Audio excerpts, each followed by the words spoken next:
മുസ്ലിം live voting result മൂന്നാമത്തെ ആഴ്ചയിലെ വോട്ടിങ്ങിൽ വന്നിരിക്കുന്നത് അനുമോള്, ഷാനവാസ്, റേണ ഫാത്തിമ, അക്ബർ, ശൈത്യ, ശരത്ത്, ഒനിയൻ, ഷാരിക, സരിക എന്നിവരാണ്.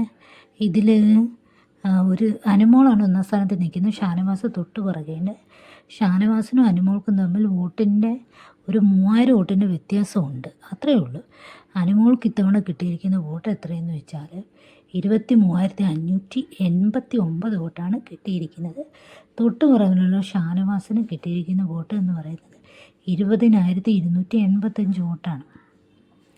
അപ്പോൾ അതിൽ നിന്ന് ഒരുപാട് വ്യത്യസ്തമാണ് ബാക്കിയുള്ളവരുടെ വോട്ടുകളെല്ലാം. രേണയ്ക്ക് കിട്ടിയിരിക്കുന്ന വോട്ട് 5,894 വോട്ടും അക്ബറിന് ഇപ്രാവശ്യം കിട്ടിയിരിക്കുന്ന വോട്ട് 4,428 വോട്ടുമാണ്. തൊട്ട് പുറകിന് തന്നെ ശൈത്യമുണ്ട്. ശൈത്യയ്ക്ക് കിട്ടിയിരിക്കുന്നത് 3,347 വോട്ടാണ്. പിന്നെ അത് കഴിഞ്ഞ് ശരത്താണ്. ശൈത്യയേക്കാൾ താഴെ നിൽക്കുകയാണ് ശരത്ത്. ശരത്തിന് കിട്ടിയിരിക്കുന്ന വോട്ട് 3,239 വോട്ടാണ്. തൊട്ട് പുറകിന് ഉനിയലുണ്ട്. ഉനിയലിന് കിട്ടിയിരിക്കുന്ന 2,775 വോട്ടും ഷാരികയ്ക്ക് കിട്ടിയിരിക്കുന്നത് 2,219 വോട്ട്. ഇത്തവണ 2 എലിമിനേഷൻ ഉണ്ടെന്നുണ്ടെങ്കിൽ ഷാരികയും സരികയും പോകാനുള്ള സാധ്യതയുണ്ട്.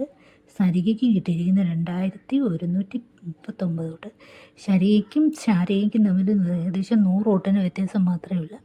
അപ്പോൾ ഇത്തവണ ഒരാളെ പോകത്തുള്ളൂന്നെങ്കിൽ അത് പോകാൻ സാധ്യത സരികയാണ്.